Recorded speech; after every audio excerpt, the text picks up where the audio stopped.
to date, there are still elements that can continue to evolve and take form based on your feedback. So I appreciate you all being here.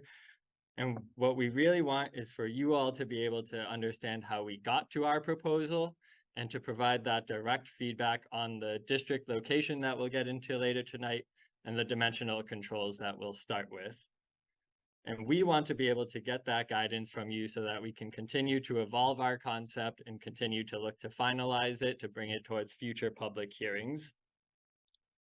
So what I'm going to do tonight is start with a very brief background on the law for those of you who are new to our discussion. That way we can kind of catch everybody up to speed. It's going to be a lot more brief than it has been in the past. So I'm going to use this second to plug in our project webpage, which has a lot more information on it. And I would very much encourage you to read our project webpage, as well as watch the previous recordings of our forums.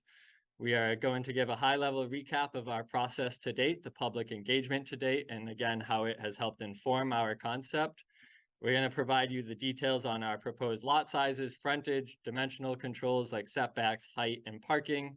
And then we're going to jump into district map proposals and get your feedback on how we can kind of better shape this potential future district. And again, that keyword there, discussion. We want to hear from you so that we can better understand and have a level of confidence moving forwards towards the public hearings and eventually towards town meeting. We are going to ask again that attendees at our event focus on assisting us with refining the proposal and keep their questions and comments to the proposal itself, and not as much about discussion on whether or not Reading should comply with this law. So thank you again in advance for that. So again, very briefly, what is MBTA Communities Law for those unfamiliar? It's a law passed at the state level in 2021 requiring all municipalities in the Boston area, there's 177 of them, to remove barriers to multifamily housing zoning and to make it possible for development of multifamily housing to occur close to their transit stations. Specifically, this means allowing multifamily by right at a specified density and acreage. And importantly, each municipality has their own unique criteria that they have to achieve, and everyone has their own unique timeline based on your designated transit type. So that ranges from rapid transit to commuter rail to neighboring and abutting towns and so on.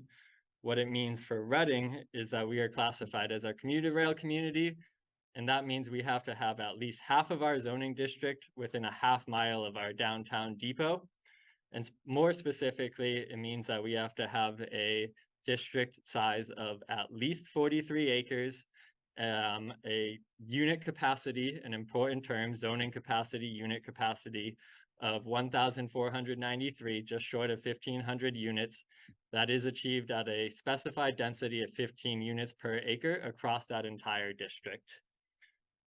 And we have to comply by January 2025 in order to meet the state law, as well as all the other commuter rail communities. So why are we doing this now? This is because we do not currently have a compliant zoning district that reaches all of the criteria I had just described. So we have to amend, or in our case, what we're going to do is propose a new district. In order to reach the deadline, we are seeking to bring the zoning amendments to April 2024 town meeting.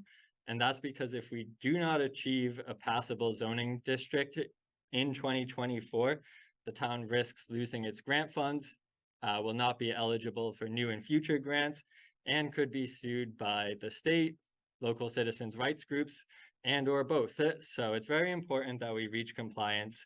And out of the 177 communities I had mentioned, a very, very, very small number are currently not in compliance, and litigation has already been filed against them for such. So please, again, keep that in mind as we move forward with our proposed district and zoning concept. Zoning capacity, if you remember that important term I mentioned, let's just jump into that for a second to refresh all on what that actually means. Unit capacity relates to zoning allowances only. It is not a requirement to build, nor is it a reflective of what is built today, or even a maximum build of every individual lot. It is simply a zoning projection across the entire district's acreage. And when we think about zoning, there's really no true linear relationship between zoning and construction. We pass zoning, and over a long period of time, those builds start to happen and those forms start to take place. So it's not exactly a one-to-one relationship. Decisions are going to be made from every individual property owner, buyer, or seller. Again, zoning capacity considers each parcel as if it were empty and asks what could be built on it today in a by right fashion under the current zoning allowances. Zoning capacity is not construction. So some of you may ask, well, how did we get here and what have we been doing to date on this effort? And we began by acknowledging that we didn't have a compliant district, so did some preliminary research and found that Reading had many options available to it to seek compliance. We've gone far and wide to spread the word of this initiative by bringing it to many boards and committees to understand their questions on it. We've brought it to many staff departments to better understand their needs going forward with it. And we've really looked to engage with you as a public in a strong fashion. My staff has worked extremely hard over the last few months to be at as many public events as possible, tabling and distributing the word out.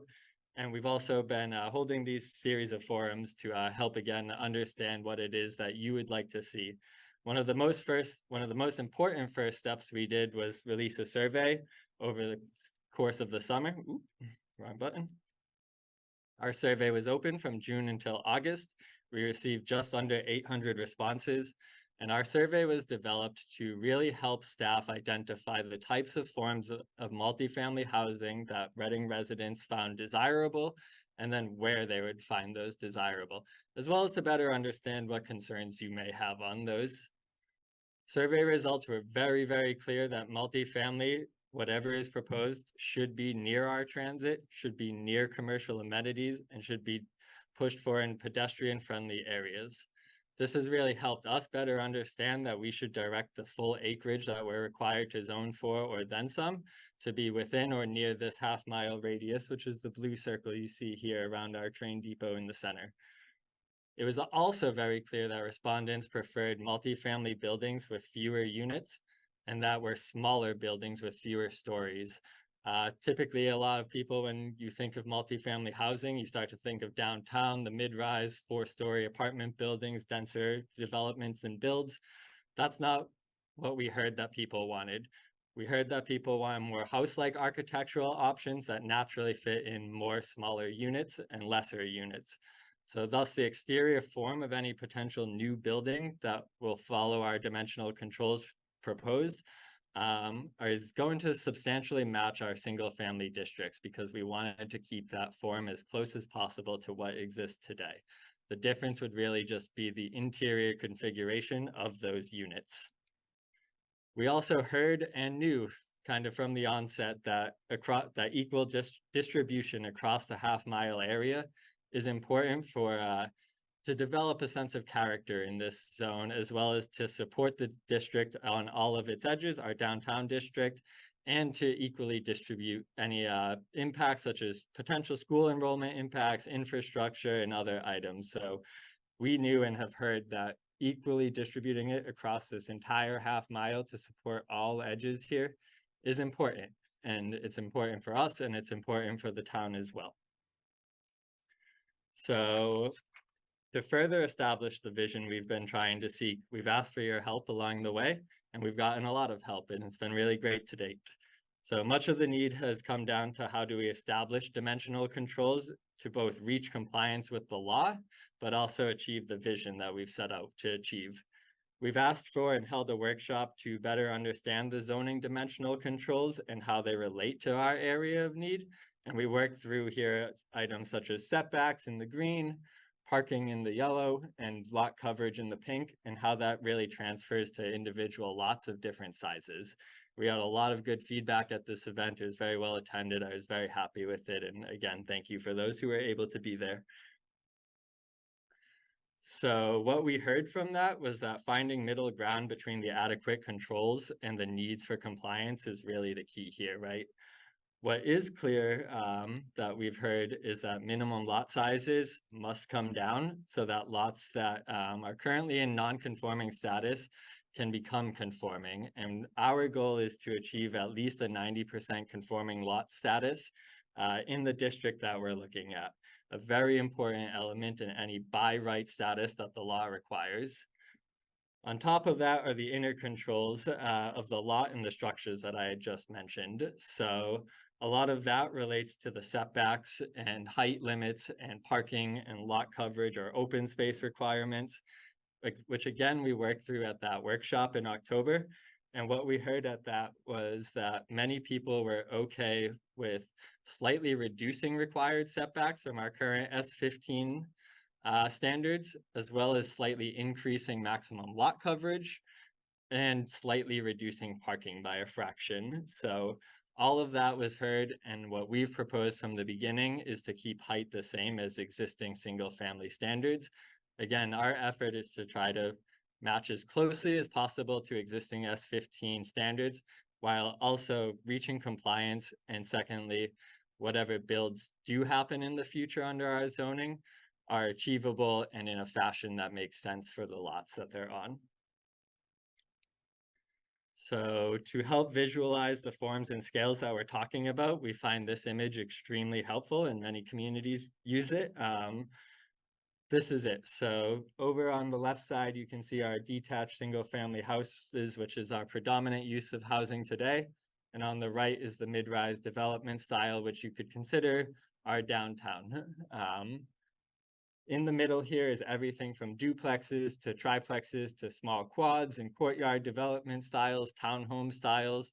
Our zoning is being set to achieve a mix of this vision and allow for a mix of housing options and a mix of housing choice, because that is important to your town, that is important to future buyers in the town, and it's really, really a strong element to any housing stock to have a varied stock and housing type. That way it can achieve the needs of the many, such as young home buyers, older generations looking to downsize. This missing middle housing that we call it is really a key element in that game. Let's see where we are. Oh, I should also note that there are a wide range of views of housing in Reading, and they range from one end to the other end. And our zoning, again, is looking to try to meet somewhere in the middle of that and working to fit within that vision. Which helps gets us to our actual proposals for the night. Here you'll find a summary of the elements subject to change, but we'll take a deeper dive into them in a minute as well. As I had mentioned, the proposed lot sizes are going to come down dramatically so that we can get 90% of lots in our area conforming to zoning by right, as the same would go for frontage. Our setbacks over here have been slightly reduced and max coverage increased, as I had mentioned. Height is looking to stay the same and parking is being slightly reduced. The new element that we're introducing into the zoning and into our table of dimensional controls in this is this right here, the 22 units per acre maximum allowance on a lot. And that's really important for us to help give you a sense of confidence as the public that no individual lot is going to be overbuilt or overdeveloped or overburdened. This is all, again, an effort for compliance, and we are confident that these measures can help Reading achieve the compliance for any type of area that we're looking at for our zoning district. And all of these are very important when you think about compliance, because compliance really is an equation. So the state has us input all of our metrics into a GIS-based tool. And for each area we submit, we have to answer a series of 50+ questions and plug in everything that we're looking to establish. As each of those metrics change, lots fall in and out of compliance, and thus our district can fall in and out of compliance based on our proposal. The state really uses that to look to ensure that we're not over requiring on lots based on our proposal. It spits out the number of non-conforming parcels, the excluded land such as public land and protected open space, and it gets into a bit more detail on the unit capacity projections and more. So it's again why we want to feel as confident as possible that what we are proposing is achieving the vision, because any potential changes in the future could push us out of compliance, because really what we're proposing is right around that 15 units per acre minimum that the state requires us to hit. So if more lots fall out of compliance with that, we can fall below the required density. So we're going to jump into a bit of those dimensional controls that I had just mentioned in a bit more detail. Oop, I always keep hitting the up button. We'll start with the new minimum lot sizes because I know that's an important element for many people. Minimum lot sizes are the standard to establish a new build in town in a by right fashion. Those under the minimum lot sizes are typically subject to a special permit or other review by the Zoning Board of Appeals, which is a discretionary approval process. And again, an important element of this law is allowing development to be by right. How we got to our minimum lot size proposal is we've been working backwards to bring in the area that we had previously reviewed of lots to bring the existing 90% non-conforming lots into conforming status. So we looked at our lots, broke them down into a variety of lot sizes to try to measure a count.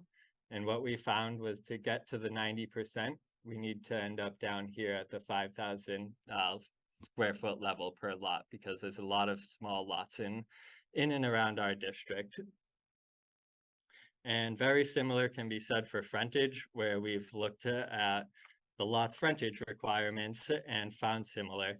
Frontage, for those of you that don't know, is basically another way to establish minimum lot widths. And frontage is really the lot width that fronts on a public way or a private way, on any type of right of way. So frontage is typically established and important because it, again, helps get you that desired width and achieve the space necessary for parking, setbacks, and other dimensional controls. Open space, landscape really provides the room on the lot for that. So existing frontage requirements are currently at 100 feet. We again worked backwards to try to get as close to 90% of lots in conforming status. And we've proposed 60 feet for a minimum frontage requirement.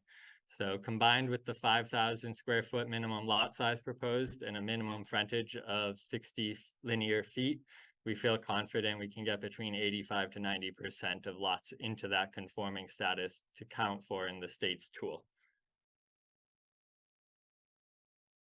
When we look at the new minimum setbacks required, there's a few varying reasons about why they are proposed at what they are proposed at. So we'll start by looking at front yard setbacks because for us, we're proposing to reduce from 20 feet down to 10 feet for a minimum front setback. We know it's important to maintain some element of space from the street to help for items such as stairs and landings, landscape elements, and visual breaks from the right-of-way. Front yards are measured from your front lot line, usually that frontage line. And it's also important to note that from your front lot line, there's typically even further separation from the street because you might have a sidewalk in front of your house, you might have a tree lawn in front of your house, or you might just have what is right-of-way space that's kind of undeveloped. But there's typically a further separation from your front yard lot line to the street on top of the setback that we're already proposing and requiring. When we look at side yard setbacks, we're proposing to reduce them from 15 feet to 10 feet. And we think that's an important element because a lot of existing lots in and around our area are a bit more thin of nature, right? That 60-foot minimum frontage requirement really comes into play here because, again, it's starting to achieve practical builds on some of these smaller lots. And again, important for side yard setbacks is that if you have a 10-foot setback from a side yard lot line, your neighbor in a new build also has a 10-foot side yard setback from that shared lot line. So it ends up 20 feet between the two structures. Again, room for parking, room for landscape, room for screening, or other uses. So we feel that that's pretty viable for our proposal. And on the rear yard, we're proposing to simply reduce from 20 to 15 feet because we feel that that's in a good solid effort to try to at least have some sort of private yard space in the rear, private landings, private decks, private patios, something of that nature to have room for people to use in their backyard and have some privacy from that street. And so that's our proposal on setbacks as a partnering thing to this called lot coverage requirements. And we'll get into that right now. So lot coverage is the total area footprint of all structures on a lot. Max lot coverage includes primary principal dwellings. It also includes structures such as your sheds, garages, or any other accessory buildings, like a roofed deck, for example, actually accounts for towards lot coverage. We're currently proposing to bring lot coverage requirements up from 25% to 30% on the lots in our proposed district. And we feel that that's a marginal change. Again, it kind of comes back to some of these smaller lot builds. So you can see here on the images on the left, this is our smallest lot size of 5,000 square feet. And under a 25% lot coverage, you have a building footprint area of 1,260 square feet. Makes things a little tight for once you put your walls up, utilities, parking, other. At 30%, you see a slight increase up to 1,512 square feet for the building footprint. Gives a bit more flexibility without overburdening the lot. And how this really partners with setbacks is what you'll start to notice perhaps on these images is that this square here meets the side yard setback minimums and the front yard setback minimums, but it's actually not very close to meeting the rear yard setback minimum. And that's because lot coverage starts to come into play for that. So this area here, which would, in essence, bless you, achieve your rear yard setback and have compliant setbacks on all sides. It shows that lot coverage is a way to start to continue to protect the lot from being overdeveloped. And there should be a red square there, great. So you can see that neither box is really able to build to its maximum potential based on setbacks alone. Now, again, each future build will look a little different. Maybe some builds will push the front yard a bit further back. Maybe some will have a larger side yard setback on one side than the other. Lots aren't always as square as our proposal here, so I just want to keep that in mind, but this is just to help visualize how lot coverage and setbacks can partner to, again, help protect these smaller lots from overdevelopment. The largest question we faced to ourselves is how we start to control the actual density of individual lots while still achieving compliance with the 15 units per acre. We've run through a number of concepts, such as restricting the actual unit counts in a standard fashion. But what we found best is restricting a density per lot requirement and a density per acre on the lot. So we're proposing currently 22 units per acre maximum on any given lot in the area because of the flexibility that really starts to allow in terms of it starting to scale with the lots in our district, which are all of varying sizes. A vast majority, I think 80+% of lots in our district are 15,000 square feet or smaller. But when we look at it, the units per acre maximum really starts to scale and give control to each lot of varying sizes. So when we look at a 5,000 square foot minimum that we're proposing, it restricts it down to 3 units. It really comes to 2.5.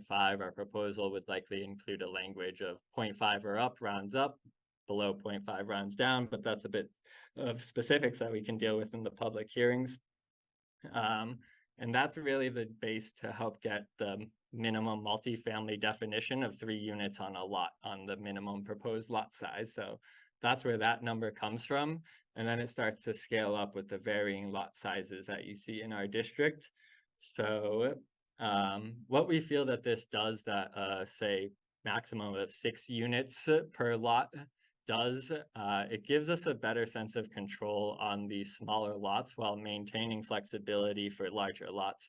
If we said 6 units, which is the floor we would need for compliance in our district, somebody could potentially propose on a 5,000-ish square foot lot 6 units by trying to squeeze in 6 very small studio units or similar if they could make it work. And because of the by right nature of it, of the zoning allowance, we wouldn't necessarily have the ability to deny that project. So by using the units per acre maximum, it gives us the flexibility and control to, again, not overburden the smaller lots while allowing potentially more on the larger lots. But keep in mind that we still have the dimensional controls for larger lots that will apply. The 30% lot coverage, which really stops to prohibit, again, too much space on the larger lots from being utilized, while still having enough room to potentially get something like this. We feel these are important elements to try to allow for in our zoning. You can see a mix of excuse me, what we call courtyard development styles. And if you just want to imagine with me for a second, if this was a series of 4 2-unit structures for 8 units on a lot with a lot of green space to share in between them. Maybe this is 2 or 3 units per building on a lot, again, sharing the courtyard development style. You have a more modern take on it, but you can see that based on our dimensional controls, what we liked about this image is it's still looking to keep in form and in scale with the existing neighborhood uses. So we feel that that's an important element, again, to help keep your housing stock diverse and allow a diverse options of developments and builds that don't take away from the existing character of the streets. We can move on. Keep hitting that wrong button.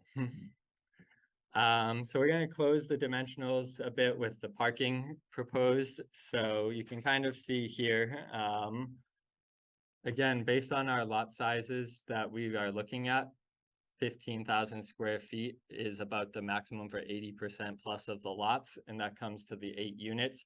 What we're proposing for parking is a 1.25 ratio per unit versus the 1.5 that exists today.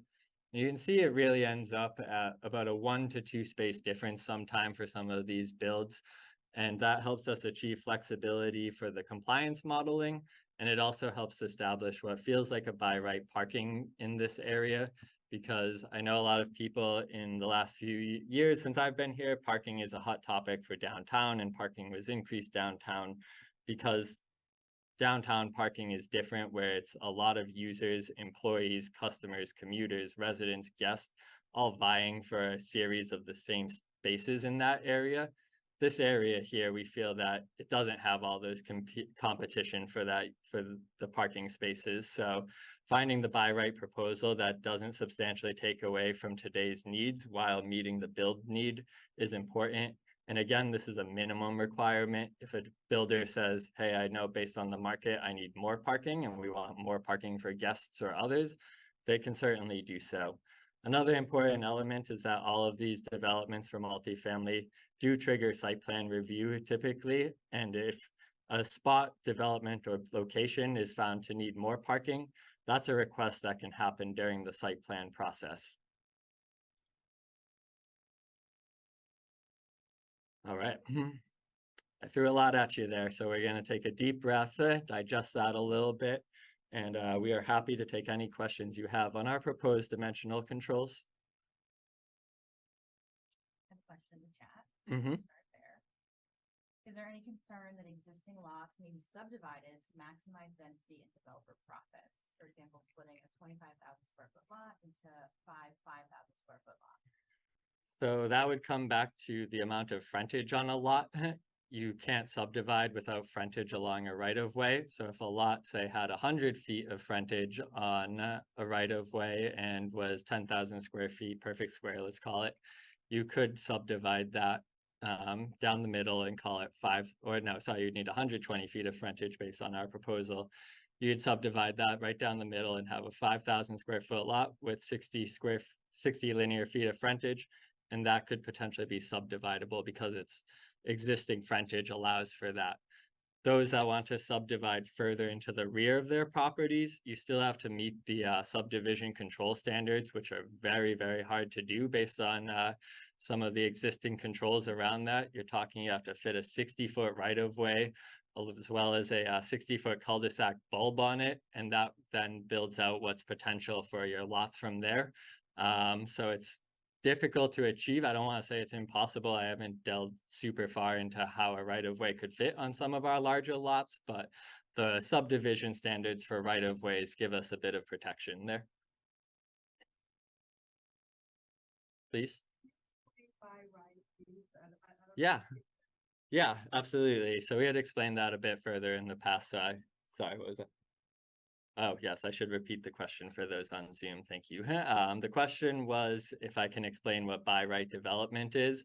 And so we had explained that a bit earlier on in our process in a lot more detail, but in essence, by right development means that if it meets current standards of your zoning controls, you can't unduly deny the project, nor can you put undue conditions on it. It is still subject to a site plan review, as I had mentioned, which is a process through the planning board, a public process, a notice process to abutters and others.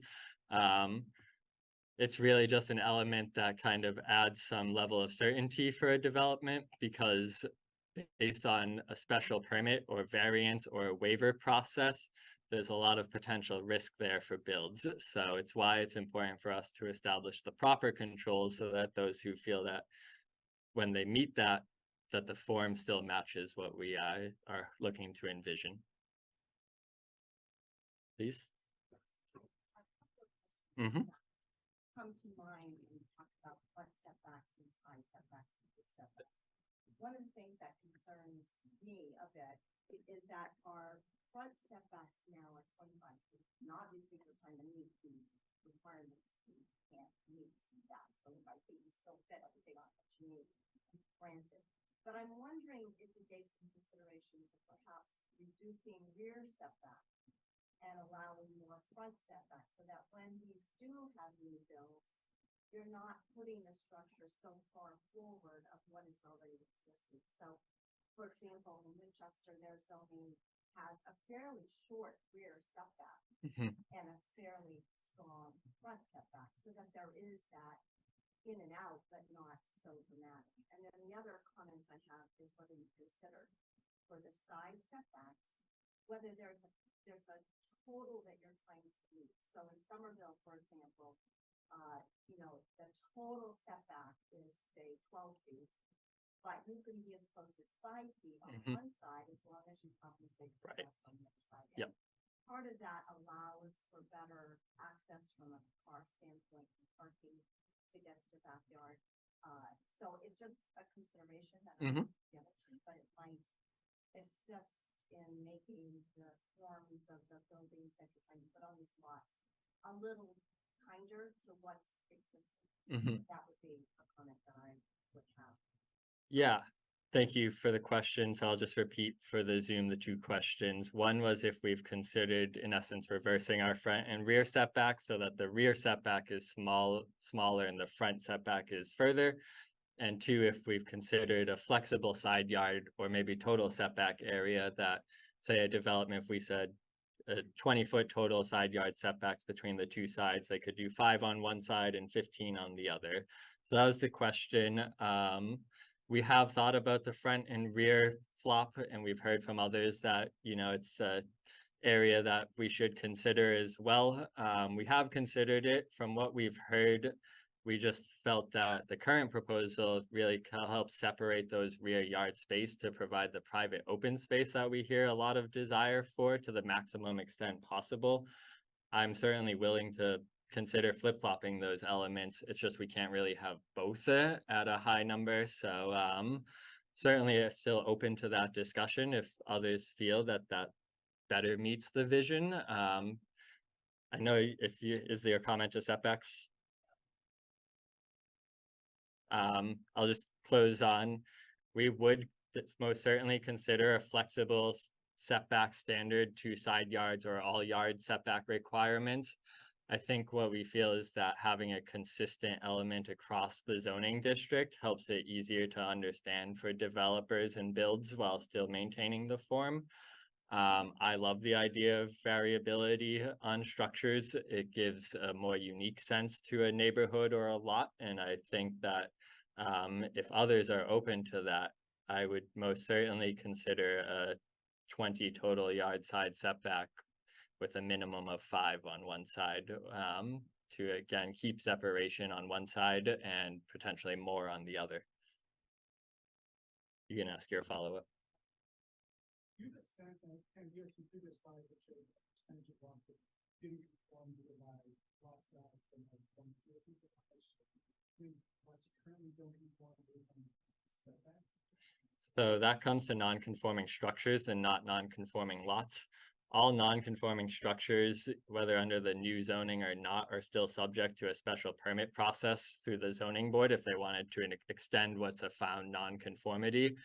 I don't have a sense of how many structures are non-conforming. I like to guess it's a lot of them based on our history and look at the area, a lot of those developments were built pre-zoning, or at least pre-today's zoning standards. So I would venture to say a lot. I just don't have a number because our GIS doesn't necessarily capture the structure dimensions and setbacks. It's a lot of effort to try to capture that type of measurement that we just don't have right now.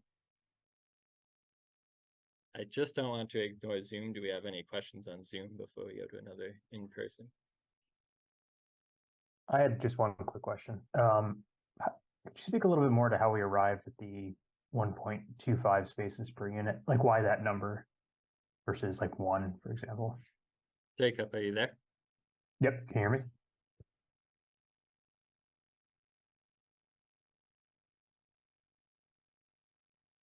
I'm going to jump to a question in the chat, which you can see here. Jacob, if you can unmute, just give us a quick hi and we'll get to you right after this question. The question in the chat from Krithika, did you make assumptions for a minimum square foot area of a single unit? I haven't made assumptions of a minimum square foot for units. What we're trying to do is on the lot coverage, establish some element of a floor, but units are going to vary in lot size, vary in size of the unit based on the lot itself and the build that per unit that someone is doing on that lot. So a smaller lot, again, could hold a single family structure that's smaller than your 15,000 square foot development that you say today.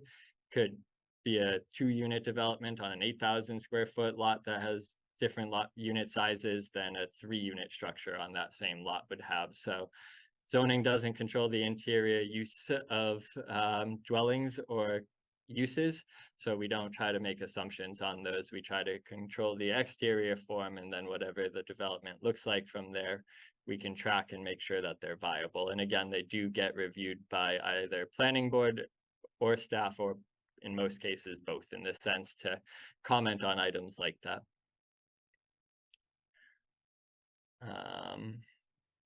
Jacob, are you able to unmute? Let me just check that. Overall, this question is, can you speak to how we arrived at 1.2 parking spaces per unit? Why not 1? We consider a sliding scale. That's it. Yes, so I'll repeat the question. Can you speak to how we arrived at 1.25 parking spaces per unit and why not 1? Did we consider a sliding scale to decrease the number per unit as the number of units go up? We haven't considered a sliding scale for that. Parking is an important element, especially in this town and in and around your commercial center. We do want to try to keep as much parking on site as possible to achieve the vision that we've heard from the community. One point we did hear in our survey and maybe other feedback that 1 could be viable, but we've settled in the middle between 1 and 1.5 because we feel it helps at least start to set the standard for parking requirements, and that it is still a viable number for small and larger builds alike, and that it's something that someone can go above should they truly desire to do so. I hope that answers your question. I don't think at this time we're going to consider a sliding scale for parking based on the number of units. Typically what we've heard from, if I'm honest, that the more units deserves more parking requirements, not less. So we're trying to meet in that middle. I am going to jump to Mary Ellen, who's had her hand up. Thank you. 2 questions. Why did you go with the 15 units per acre instead of the 22? So to try to explain that better, the question is, why didn't we go with 15 units per acre per lot instead of the 22? So the 15 units per acre requirement is for the district as a whole, and the district as a whole starts to exclude your public space, your open space, your right-of-way space, thus pushing the units towards what's actually called developable land. So we had to slightly increase that density, 1, to achieve the minimum multifamily standard for our proposed minimum lot size, 5,000 square feet. 22 gets you just under 3 units, and so that helps those lots achieve a by right multifamily status. And 2, it actually, when we look at the districts that we'll get into tonight, it helps total them up to about 15 to 16 units per acre. So while the lot number is higher, the district as a whole still is at that floor of 15 units per acre. You had a second question. No, I say this is only. Yep, we'll get there. I'm gonna jump back to Nancy real quick. Mentioning that there will be site plan review. Mm-hmm, Does this, but we're also talking about by right. mm-hmm. So can you explain to me what's by right, what's site plan review? Do we have to go to site plan review in this entire district? Or is it only when you're at the point where you're 3 units or more? Because Right. it's a commercial structure? Yes, so to explain that a bit further, site plan review is the public and board process to review what are by right projects. All site plan review is typically by right projects unless they're seeking a waiver like a 40R development standard. Some site plans or similar site plan statuses can have elements to that. We're not proposing any waiver language here. So site plan standards are triggered for 3+ units, multifamily development, single family and 2-family structures, new or not, are exempt from site plan review. Important element, thank you. And importantly, 1 and 2 units will be allowed in our zone, as well as the multifamily. I just had one question on Zoom. I'm gonna jump to, jumping around a bit. The question is, do you have a max unit limits to consider stress on the infrastructure, or is it for some other reason? It's not for the stress on the infrastructure. Our proposed 22 units per acre is the minimum needed to achieve that 15 units per acre across the district that we need. We also feel when you start looking at these numbers, right, 45,000 square foot lot, in the density alone allowance has 23. Now you have to factor in the dimensional controls. I don't know what the actual potential build out is if it's 23 or less, but that sets a ceiling of 23 units. And we feel that with that, to compare this to a real life build, Schoolhouse Commons on Woburn Street is a 1 acre lot, and that has 20 units, and it feels to be fitting within the neighborhood based on its scale. That well exceeds our lot coverage, if I'm guessing, of 30%, because that's a long structure. So our controls are, in essence, more than likely limiting this to an even lower number, but we felt that having the ability to get more units on larger lots, again, adds to that housing diversity stock. So the number came from because it's the minimum we needed to reach compliance. And while we've looked at 25, 30+ units per lot, we just didn't go higher to date. So Jenna, please. Yeah, just really quick, a couple comments really. So you jump on the visual with the word the red square. Thank you. I thought that was extremely important. And well done with the maximum density requirement. I think that it allows you to achieve state mandated goal while also preserving the character of the town. So well done with that. Appreciate that. I'm wondering if there's not trying to pile on additional work. Please. But in the future, when you were showing a couple of different mock-ups with the potential town, I'm wondering if there's a way for you to take comparison of the proposed zoning bylaws relative to our neighbors, our neighboring towns, right? Because that also has very similar architectural style to our town. So if there's something that's comparable to that, I know like Wakefield is maybe comparable, that's more denser like Melrose probably is. So if there's something along those lines, just to give a visual. Yeah, so the question was if we could look to provide visuals for what's likely, I think you're getting at the larger lot development standards or all development standards. So I'm gonna try to answer this in 2 parts because your follow-up was other towns that might have similar styles of builds. So I might answer it in 3 parts. So we might have similar developments here. Like Johnson Woods has some courtyard development styles, but because it's a PUD, PRD, it's totally different standards. We didn't really want to introduce that element just yet.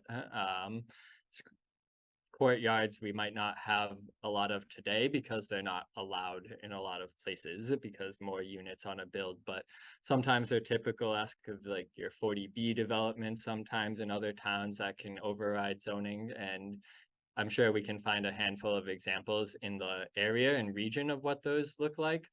The second part to that is we've received a state grant to partner with a design firm, and what we're going to start looking to do as soon as that contract is executed is use that funding to develop a pattern book or a form book that goes along with this district, and kind of use our varying lot sizes to start establishing some form characters to them of what we would like to see based on these minimum standards and how we feel those forms could best fit into some of our neighborhoods. So that's currently just beginning. We had wished it was parallel with our zoning, but the way the grant worked in the award cycle, it's just taken a bit longer than we had hoped to try to get that underway, but we will be starting that soon, and there's likely to be a public process with that too, so you can all see the forms that are going to accompany this zoning district.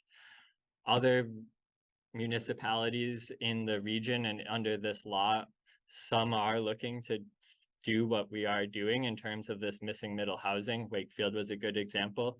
They are actually proposing a substantially similar concept to us. They've just kind of started their public process. I don't quite know where they're going, but they too are looking at certain areas and putting a maximum either unit count or density on those areas per lot to help achieve their smaller missing middle housing as well, to support their downtown, just as we are. Others are exploring it as well. Andover, I believe, is one of them. There's a small handful of others, so we're not alone in this kind of undertaking. All the others are really looking at other types of zoning to comply with the law. So I hope that answered all your questions. Thank you. And jump to the back right there. Let me sure I understood the density. Your model 5,000 square foot lot. You almost need that rounding up in order for that to apply. Right. To get to 2 to 3. So Yep. without that clause added, your model doesn't apply. Correct, is how we could test if it didn't, but we feel that it's achievable with the roundup. So it's 2.5, 2.6. So again, it's why having a level of confidence in this number now through the community is important, because if that were to get reduced either in the public hearings or town floor town meeting amendments, it could potentially knock us out of compliance. So that is an important element and why we want to have a strong sense of confidence in it now. And when we get to the public hearings, we'll have a bit more of that specific language, where you'll likely see that clause. But you are correct. And as we kind of saw through our workshopping, it is still tough, right? Again, it gets back to unit capacity. The zoning may allow for 3 units on a 5,000 square foot lot, but it could be a tough build out for a developer to try to get the parking in there and the structure and setbacks and lot coverage. So again, it's really just the floor, but allowing the 1 or 2s is important too, so that new builds could happen with lesser units. I'm gonna jump to the person right next to you. Yep. First, we go back to parking. Is the 1.25, well, first of all, I wanted to clarify, I believe you said that the goal is to have all parking on site as opposed to have no parking in the parking.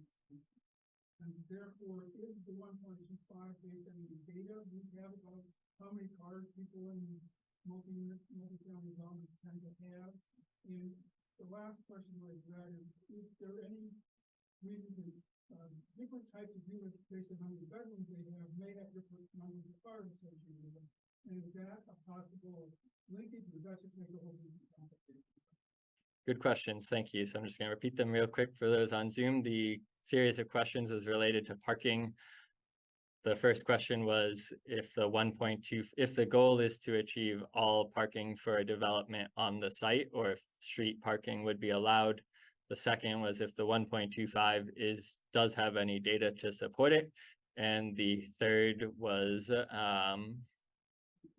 number of bedrooms. Can parking be required on number of bedrooms in a unit instead of per unit? So first and foremost, the goal of the 1.25 spaces is to have a minimum floor of parking that we think can help achieve the need in these builds. So I'm not going to go as far to say as that there won't be street parking, just as a single family development is allowed to have parking on the street should they really desire to do so. So there are certain neighborhoods that can, they do have existing parking regulations on them. That's a separate discussion from our zoning. But in essence, we are looking that this number is based on data and regional studies, and locally we found data to support 1.25 per multifamily unit.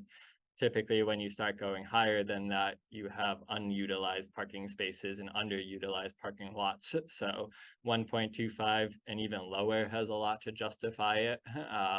But we just thought it's a nice floor again. So the second, to answer the follow-up, if parking can be required per bedroom instead of per unit, we don't feel that that's really a viable option because it starts to get into the essence of zoning controlling the interior configuration of a dwelling, which really isn't zoning's job to do.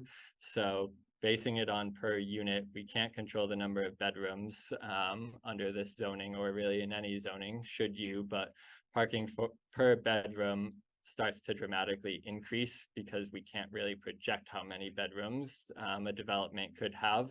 So if it was 2 units with 3 bedrooms each and there's a parking 1.5 spaces per bedroom, you're looking at a lot more parking than you actually need. So per unit is the recommended standard, and that's what we're going to stick with because it does get complicated and hard when you do per bedroom.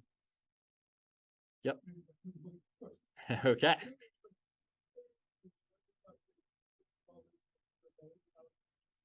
So the question was if I can say anything in general about the implications of this on the housing affordability. So you might have noticed what we haven't talked about tonight. When people think about affordable housing, they think deed restricted, affordable SHI, subsidized housing eligible units. We will be starting to consider that now that we've kind of gone to this density model, because potentially higher lots could achieve a 10% affordable requirement on them. We have to look at it in a bit more detail because what we don't want to do is prohibit those builds with over restrictions and over costs that affordable units can have on a development.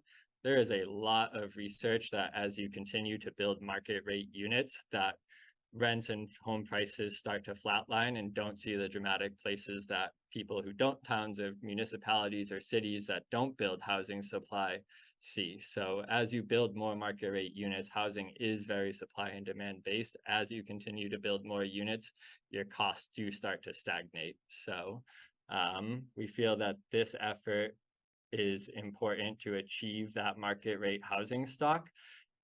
This concept and this process is not the end all be all to solving what is the extreme housing shortage. You do have to partner it with affordable unit development. You do have to partner it with like your mid-rise mixed use style denser developments, which we've done a good job at here in Reading, and public housing alike. So it really takes an effort on all scales to help start solving that housing shortage.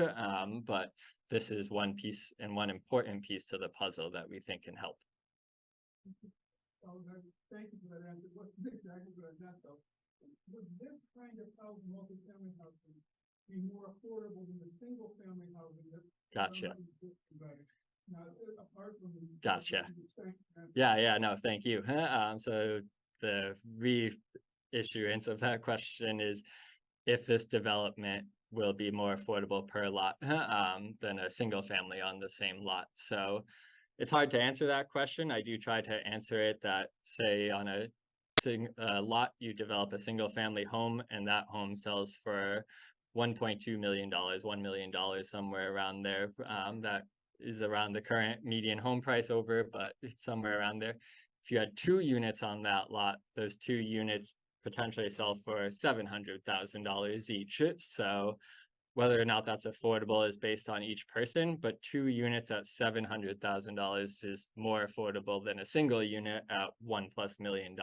So there's not a super clear answer that I have for you, but we try to think of it in those terms. There was one more question in the chat about parking and if developers would ever be allowed to have dedicated parking off-site, such as a separate lot, could be shared with developments. So the question is if parking could be allowed off-site and shared use agreements could be considered for developments to share again off-site. That is something we've seen in zoning, and I believe we even have some current standards and regulations around that.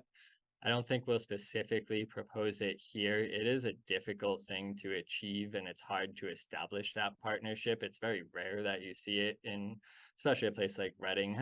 These developments are going to happen at different times based on individual sales and purchases. So I don't think we want to exclude it should that ever be desired, and it could be pursued under current zoning regulations in partner with the development. And we'll happily take a look at that to make sure that our zone can fit with that those standards can fit within our zone, but I don't think we'll really be looking to push for that here. We have another question in the chat. How does the team envision lots with existing single-family homes becoming multi-unit? Is it likely to only happen when someone sells their house and the new owner raises the current house and builds multi-family? So the question was, how do we envision existing single family units potentially turning over into multifamily units, and if it has to be raised and rebuilt? Our answer to that would be no.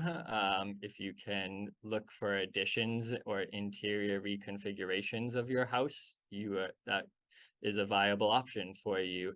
It's important again to note that if it's a non-conforming structure and you want to increase those non-conformities, say extend your non-conforming side yard setback to allow for 2 units, that's still going to trigger a special permit discretionary process by the Zoning Board of Appeals. So there is some element of protection for these existing lots that maybe don't meet the standards, which is again how we would have to take a look at some of those flexible standards and how that really applies to existing structures. I'd like to understand that better. But importantly, it does not require a raise and rebuild. It would either just be a special permit process, or if you have a by right structure, you could continue to develop it as you see fit. That's allowed under the zoning. Yes, so are there any last questions? I'm going to take like 1 or 2 more. To follow up on what you just said. Mm-hmm. So when this new district is established and a house currently is non-conforming because it is 10 feet from the side setback, for Mm-hmm. example, it will become conforming based upon the new zoning, is that correct? Does it have to, I'm assuming? Yep, it would become conforming, yes. Yep. Some towns are retro, some towns do it the other way around. Right, no, we would likely in all essence consider that a conforming structure. Last question. Just for on your property, right? Mm-hmm. Bigger one than that. So we do have a few lot sizes. Again, a vast majority are 15,000 and less, but there are a handful that, and I might have glossed over this, and if I did, I apologize. Let's see if I can find it. There are a handful of lots in the area that, I know these look like wonky numbers, please bear with me. This is 15,000 to just under a half acre. This is half acre to an acre, and this is an acre plus. There are a small handful of units that, or lots that do fall into that size. We've taken a deeper look at some of these half acre plus lots, because those are some of the larger lots that I know we might care to protect a bit more. A lot of those are existing multifamily structures that are denser than what this proposal may allow. They're your churches that have larger lots on them in the district. A handful of them are single family lots that just have a lot of space, but we think it's important to also include those type of lots because that's just equitable distribution and potential for the future. So good question, thank you. And I apologize if I had glossed over that a bit on the slide itself. So we're gonna move forward here. I'm gonna skip right back to where we were.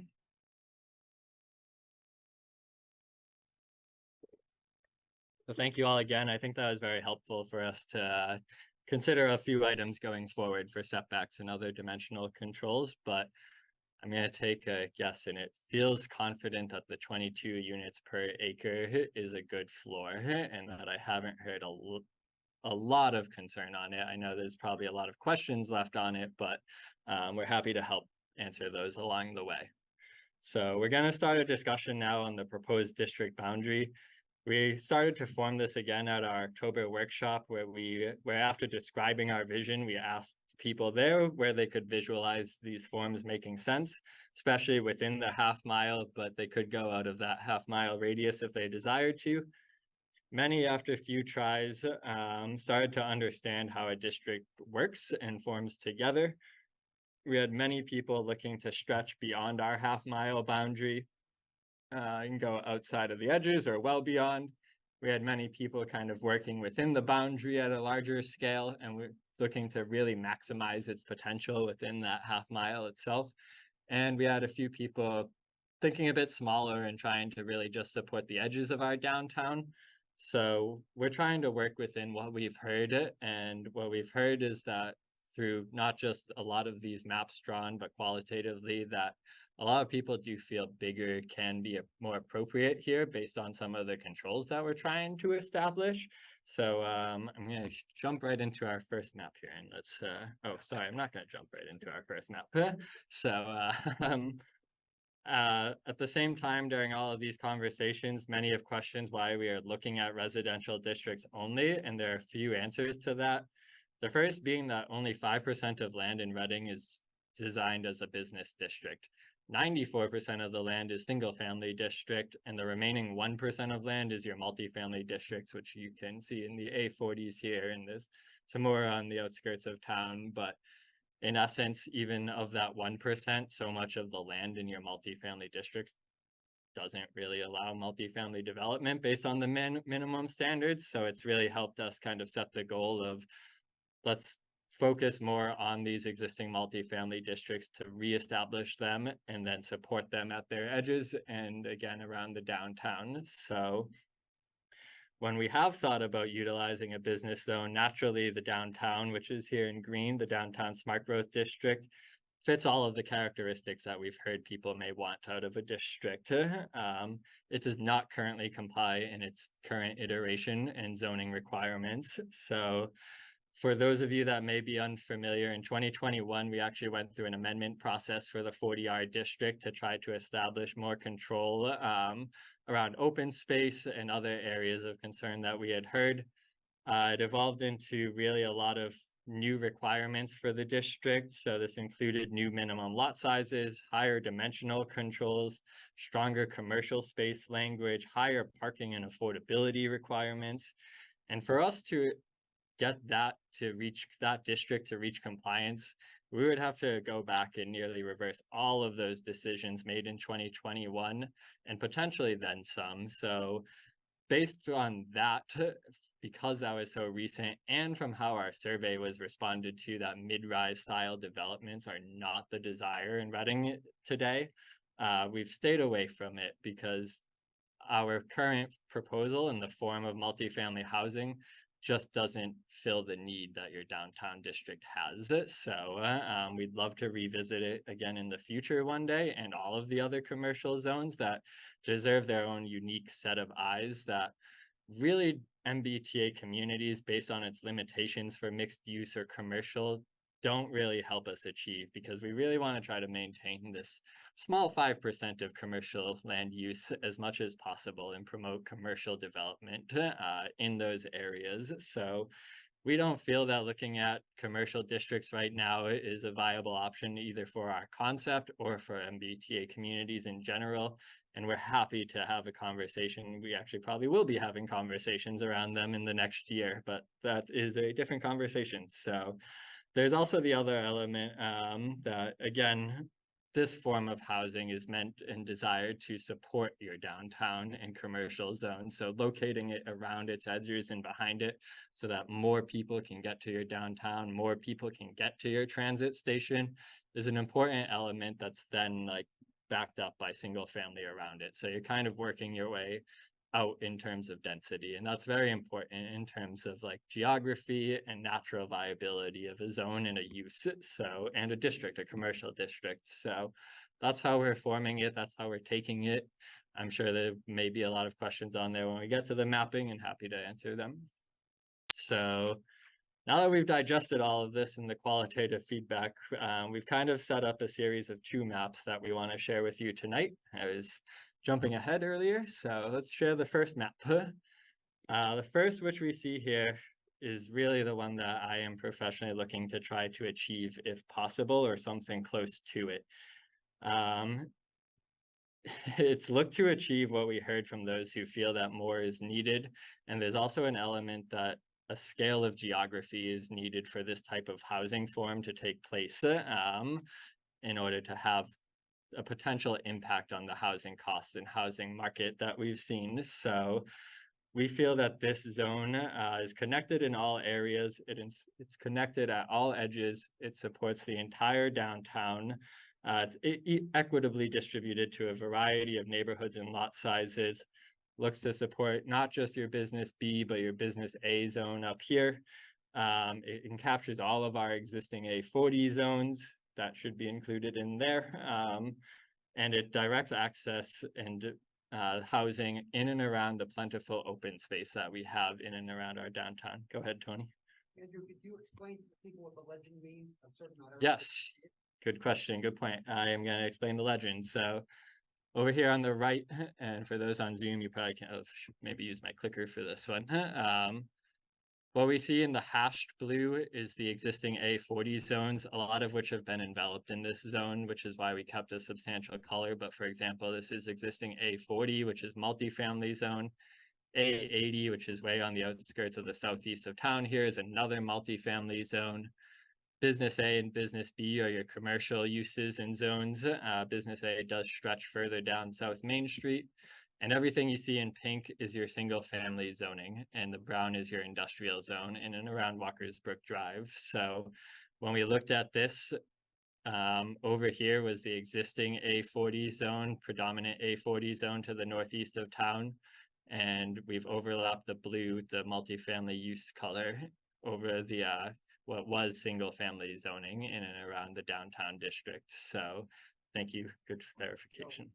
Get it to the bottom. Mm-hmm. What you see in blue is the proposed. Correct. What you see in blue, and I should again use my clicker, NDs, new districts, new districts, new districts. Everything in blue here is the new proposed district map. So the blue circle is the half-mile radius from our train depot. So this looks to maximize the opportunity within that half mile, and also slightly exceeds it based on some boundaries that we were trying to look for and establish. And we've heard that going further down Salem Street or to the east here is appropriate from a lot of people. Down to the south here, east is appropriate area for a lot of people. So these 2 areas we've had a lot of conversation on and a lot of variability on. So I understand that there's probably a lot of questions with this map, and just to inform all, this is around 500 acres of land area being rezoned into our new district proposal. So importantly, I will very much acknowledge that the historic districts, which there's a national historic district on Woburn Street, it's actually an oddity in terms of a district, which I can get into a little bit. And this is the Summer Ave Historic District over here on the left side. I should again, for those on Zoom, try to point those out. So it doesn't capture those. It does have some odd jogs through the middle of streets as we tried to work around some lots and not go too far and get too captured with expanding. It does have some odd jogs behind Business A, which we would look to clean up for in the future, given like how there's still some pink remaining in there. And then we also have to ask ourselves sometimes with this map is how far is too far from the depot if what we want to promote is a pedestrian scale. We have tried to look to keep it that everything in it is around a 10-minute walk or less. It's dependent, right? The route you take, your speed of walking, things like that. But we have tried to keep it as close to that as possible. And personally, I know that historic districts are a very important feature to our town, many residents and myself. I love historic homes. I love historic development. I love its protection. I felt that they could potentially be incorporated because we're not looking to remove any historic jurisdictions under zoning. We could even look to potentially make them stronger if that's really a true desire, if it isn't captured in this zone. So we could really improve the area with this corner over here that does capture the historic district, in my opinion. And we could really get creative in terms of like potentially sub-districting over them and making it a special permit requirement instead of by right. We could look in the design guidelines that I mentioned earlier to have much more stringent, stronger requirements for them. I just thought they were important because historic homes too can be a natural fit sometimes for multifamily housing, and we do have two family structures that are historically designated, so they can work. I'm going to be cognizant that there's probably a concern from few or many that including them could potentially push development towards that area if not considered correctly. So we've understood that this is potentially a large map for people. So we've looked to kind of preempt that with a smaller map and a second map for your discussion and considerations. So this is a bit smaller in scale. It's closer to 300 acres. You can see that it doesn't include this area behind Business A to the southwest. It doesn't really get up and include Laurel Hill Cemetery and Memorial Park. And it doesn't include the historic districts. So we wanted to have a proposal that kind of still supported our business edges as best as possible, while reducing the scale a bit, because we just want to have the conversation of what people feel is appropriate. And we do know that even this, in full acknowledgement, could come down a bit for our compliance, right? So we can work in and around these two zones, but we wanted to provide both to you as options for consideration. So I'm going to put them both on the map here so you can kind of see them side by side and the changes that I was trying to describe. So again, this one does get down towards supporting all of Business A, where this one does not. We're not going as far north on this one, and we're not including the historic districts. So we have put a lot of thought into these, and we have brought them to the planning board. So we have gotten some comments already that our planning board would like to see us. We focused a lot on natural boundaries that we found as roadways or existing districts. So you can see, for example, let's say down Vine Street here, Mineral Street. We've heard that there's potential opportunity to, rather than collect just one side of the neighborhood, we should focus on lot lines to help the whole entire street be consistent and characterized together. So that can create some odd jogs when we were first thinking about it, but we totally understand that intent and option. So we'll likely be redrawing these a bit to try to match that comment in full consideration. And there were some comments that, while planning board may say, yeah, historic district is okay, we do want to, if it were to be included, we most certainly want to work with Historic District Commission and Historic Committee in general to make sure that we're capturing protection for them and what they feel is appropriate for these zones. So that's all in all. I'm going to just kind of zoom out so you can see them on a town-wide basis. When we think about 500 acres in this map here on the left, the bigger map, we're looking at modifying about 10% or less of existing single-family zoning, and that includes S15 and S20. And the 300-acre map is closer to 6% of S15 amendments and single-family amendments or land area being converted. So we're going to ask a series of questions. We're going to get to questions in a second. I'm just going to start throwing a few out there to help maybe jog the mind and help this conversation. So one would be, what are your first thoughts? What immediately jumps out to you? What are your biggest concerns with these maps? Do you find anything as positive about them? if you prefer the second smaller option, are there combinations between the two that could be reached? And I'm happy to point those out of some things I've thought of already. What are your feelings on avoiding the historic district or including it? Does it make a difference if stronger requirements or design guidelines are provided for those areas? And lastly, which option do you actually feel is healthiest for the town and our housing stock and our needs? And why do you feel that way? So I'm going to go back and put the maps back on the screen. We're handing out maps in room because we would love to ask you if you do have thoughts on the district geography. Feel free to use our markers and pens and mark up the maps as you see fit. Provide some notes on where you might see boundaries being pushed inward, maybe being pushed outward, what should be included, what should not be included, any questions. For those on the Zoom, we are going to post those on our website for the upcoming weeks so that you could potentially print them out at home, mark them up, start to digest them a bit more, and provide us feedback for the rest of the month with them. So I'm going to jump back to the maps and just open up for Q&A. Start with you, Jenna, please.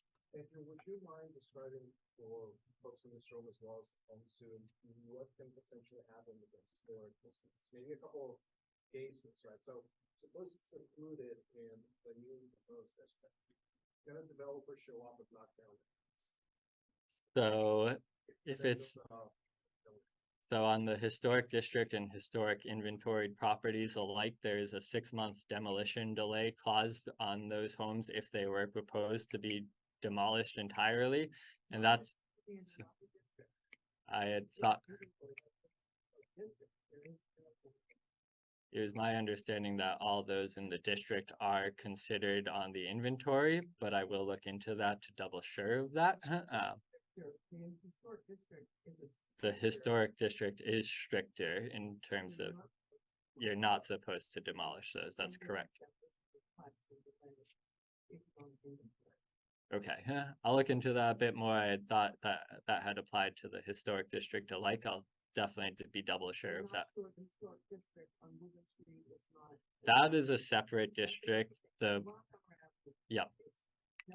So the Woburn Street National Historic District is an odd one because it's not a local historic district. We actually don't really have any regulations around that historic district, and there's not a lot of protection on it. But again, it's something we would most certainly consider establishing if we could and desired to. So to answer the question, which was what would happen if a developer wanted to develop in the historic district, there are existing protections that we're not looking to remove it, and there's certainly no requirement that they be raised and rebuilt. We could look to incentivize actually reusing them through zoning or other density allowances.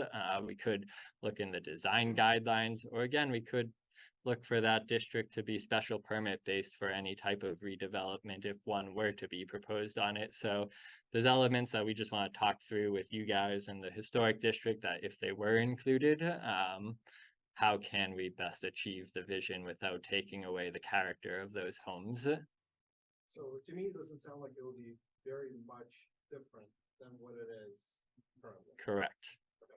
It would not be different from what is current standards for S15 zoning. Perfect. So just wanted to clarify that. And then the second part of that question is, should it be included in the new proposed zoning district, the historic district is included in the new zoning district? Are the developers then allowed to, or the homeowners are allowed to, let's say, repurpose the building, keep it as is, maintain it, but turn it from a single family mansion to multi-family. Yep. So the question was if those in the historic district look to reconfigure their internal structure to allow more units, could that be possible? And the answer is yes. There's likely still some element of review required for that from historic, especially if there's exterior changes in the district. So we'd have to review each application on its own merit, but there is most certainly the potential for that. Please. If the proposed first map Mm-hmm. is what is accepted, which takes priority?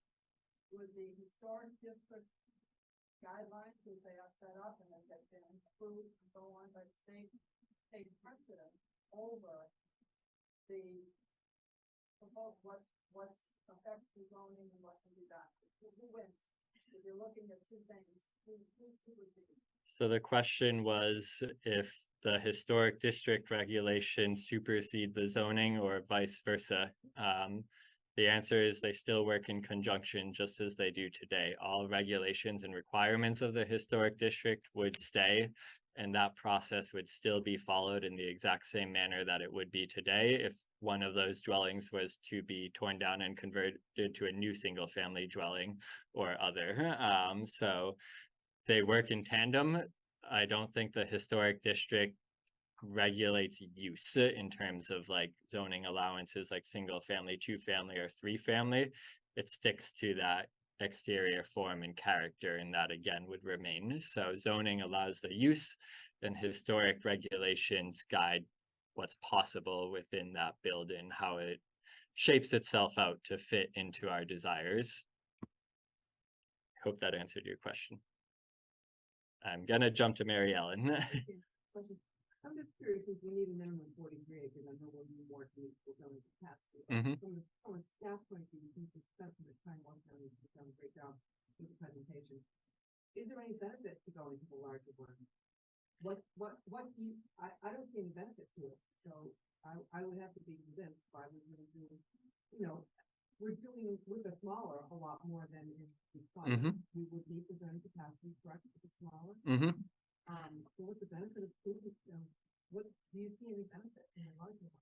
So the benefit to me is, again, both are a benefit to the town, and this zoning would be a benefit, but the benefit of the first map, the larger map, is when you start to look at it from the wider perspective, is that it really has that natural form to it and starts to encircle many areas that we desire these type of uses, or heard that we've desired these types of uses.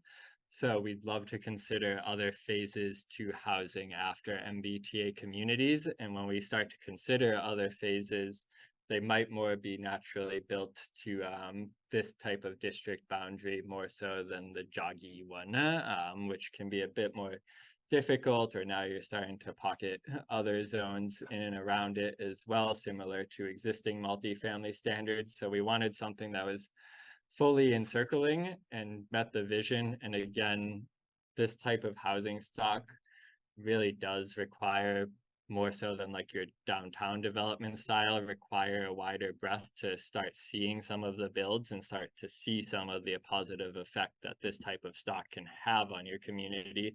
And when we felt that these forms are still substantially similar to what's allowed today, that expanding them into other areas was not as concerning if they were allowed to go much higher than what exists today for allowances. So we didn't really want to limit ourselves, and we've heard from a lot of people that more is desirable. And so we just wanted to start there because we know that it can come down, but once you start proposing smaller, it's harder to go up. So we wanted to kind of start at what we hope is a good line, and if it works its way down, so be it. But we felt confident in this type of proposal and zoning boundary, which again, we can start working with based on the comments we've heard from the planning board and others, and that we'll hear tonight. It's not a final district map. All of this is subject to evolution change based on your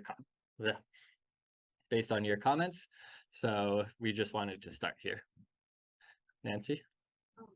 I just was looking at this, one thing to keep in mind is that when it's on one side of the street and not both sides of the street, it really starts to make really a boundary that I think isn't as nice in a community. You walk down the street, go down the street, left and right, big lots, and on the right are these bigger buildings. So I would urge you, almost a hybrid of both. That maybe I would agree that I don't think the historic district should be part of this. It should be zoned out of it. But you could zone around it and just make sure that when it's a division, so for example, on the second map at Middlesex, I would like to see that it's on both sides. Yes. Yeah. or any of the streets, it's both sides. Yep. of the street. So yeah, it's gonna make your zoning. It will look a bit wonky, but that is, I think it's so much more appropriate because the setbacks, again, if you have a 25-foot setback in a single Mhm. district and you have a 10-foot setback, it's gonna make a big difference on the streets. I agree. I've come to agree with that based on the planning board feedback and that feedback, which is substantially similar. When we had started to think about it, we were thinking that the forms not being substantially different, that you might not notice the difference across the street as much as one may perceive. But as I think about it further, I think I'm inclined to agree with that type of thinking and start drawing around streets and lot lines instead of the center line of the street. So we'll look at that. I can't promise every boundary is going to be neighborhood based and bound, but we'll try to the best extent that we can. I'm just going to quickly jump to Zoom. I know we have a lot of hands raised, but no, I have a few chats on mine. Oh, okay. Comment on the chat was definitely both sides of the street. So I'm just going to jump to over here. Yes, so I know that the downtown Smartgrove district is not included, and I know the reasons why, but obviously, on both maps, the whole area, north, south, east, and west Mhm. of that area is included. On the eastern side, there's a handful of lots that are considered split zone lots. Mhm. And in the CBDC meeting the other night, we were sharing the maps and thoughts. It was said that the split zone lots that are between downtown Smoke and downtown Smartgrove Mhm. and S15 are being left split zones. Yeah. Split zone lots. They are all though completely shaded in blue. Yep. So are they also included in this rezone? Even if they're split? So if a lot was split zoned along this boundary, eastern boundary, or the western boundary, it is still split zoned. We actually feel it's a bit more viable for this type of split zoning than single family versus downtown smart growth district, because downtown smart growth district does allow multifamily by right as well. So when you look at the split zones and the uses being a bit more similar in essence than single family to multifamily split zoned, it feels a bit more naturally fitting. We'd again have to kind of see how that works out on an application or take a deeper dive into those lots themselves. We did not want to start drawing into the downtown boundary or extending the downtown boundary, because that has its own implications to development style and builds. So we've left them split zone for the time being. I think again, when we revisit any commercial zones, that discussion is more appropriate for then, but under this proposal, they would remain split zoned. So can I just Yep. add, I know by looking closely at maps, there's a very small number of these split zone lots right along that. So what you could be saying is everyone in your neighborhood, the people behind you, the people to the east of you, the people, they are right in there. They don't have to go through special permitting. They can do their whatever works with the lots and setbacks. But that handful of very small people who own lots that are split zones, it doesn't sound that simple. It sounds like, oh, we might have to dig deeper and we might have to. It's in blue. They're all in blue. They're part of the new zone. And I'm wondering why you would make the handful of people, I actually have a list of addresses, I won't get into it right now. They have to go through a special rigmarole, and everybody else in their neighborhood abutting them just got to be part of the new zone. So we wouldn't be looking to make it a special rigmarole. They are part, yes, and so, yes, correct. I apologize, when you first Yep. answered it, it sounded like. So when I meant, Well, they're split zones, so we might have, yeah. when I meant a deeper dive, it's because when you're split zoned, you could use boundaries and extend them by 30 feet. And if someone wanted to extend the DSGD boundary by 30 feet, or this new zoning district by 30 feet in the opposite direction, It's just based on the application type or what they're desiring to use. But again, where both districts allow multifamily at similar standards, it's less of a concern that they're split zoned than when they were single family and mixed use split zoned. But they are included in this new zone. In the back.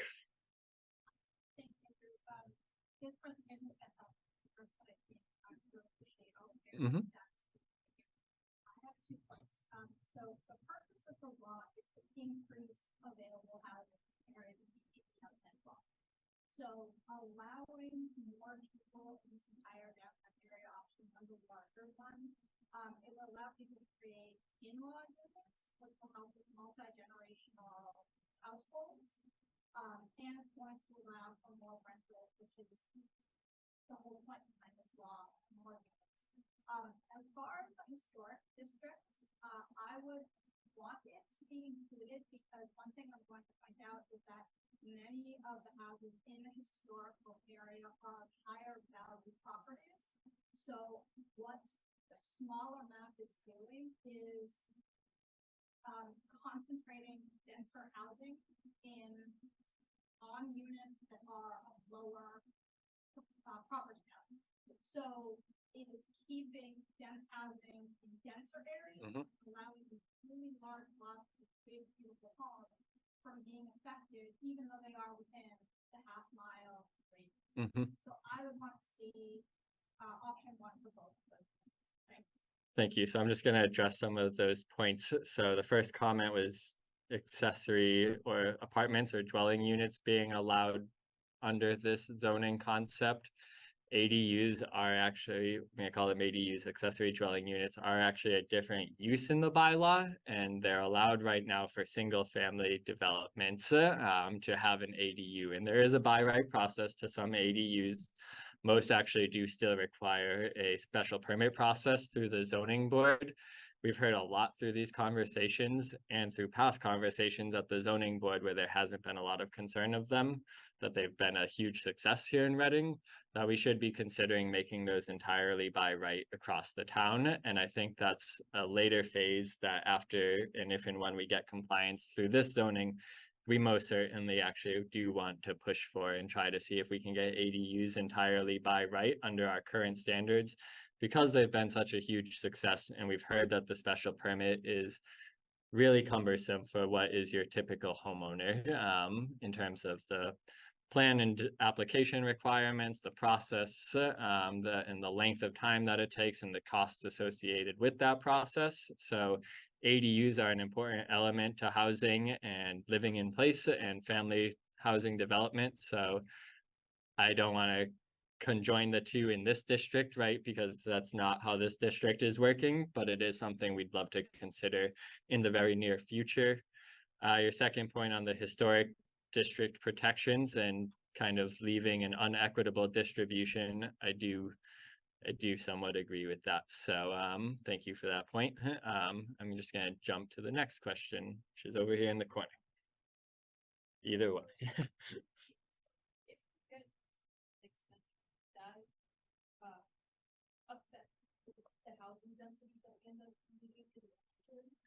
That's a great question. There's a lot of questions on how you can amend this zoning after compliance or if new transit comes in. I think that's a wait and see approach. It would be a long time before we get any type of orange line or second commuter rail station here, and we would be very well aware of it if it were going to happen. So we could then start to plan and ask about the zoning requirements around it. At this point in time, it's very unlikely that that's going to happen. Our commuter rail station is our most viable transit station. And I guess if I were to try to talk to MBTA, which I have tried, that I'd be pushing them to improve the commuter rail use schedule and our station area in general, as well as other commuter rail stations. But good question. Just going to jump to the one next to you.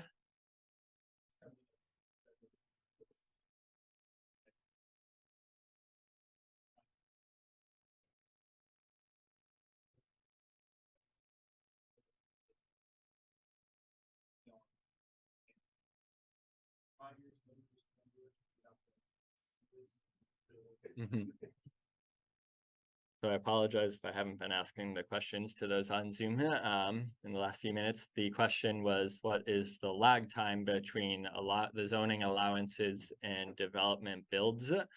It's a very hard thing to guesstimate. I'll use it in this type of zoning because we know that it's really going to be up to individual property sales and when those come online and then who's looking to buy it. It could be another family simply just looking to utilize the existing single family house. It could be someone looking to maybe add an ADU for their family. Could be someone looking to tear down and rebuild.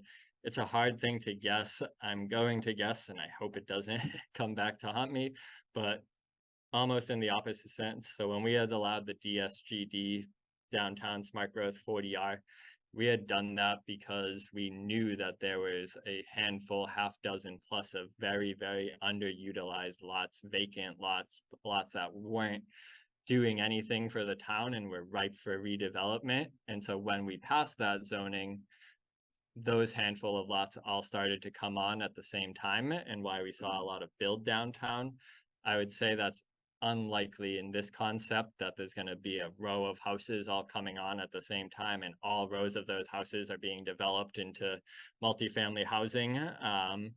So I'd like to say it's probably going to be a few years, if not more, till you start kind of seeing neighborhood trends and areas that maybe are highly more utilized than others. We'd love to in this zone, and we're going to track all of any redevelopment that happens here or increased density on a lot so that we can start kind of determining, is there hot areas, is there not, and why? Is this working as we see fit?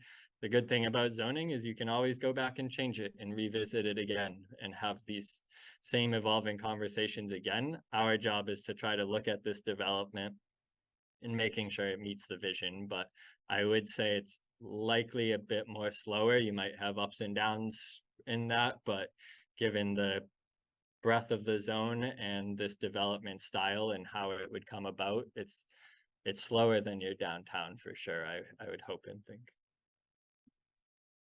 Right, there's like 1,000 individual actors. Good point, Mary. So it's all based on the homeowner, the buyer, or the seller. So thank you. Good question. I'm going to jump in the back. Who's had his hand up for a bit?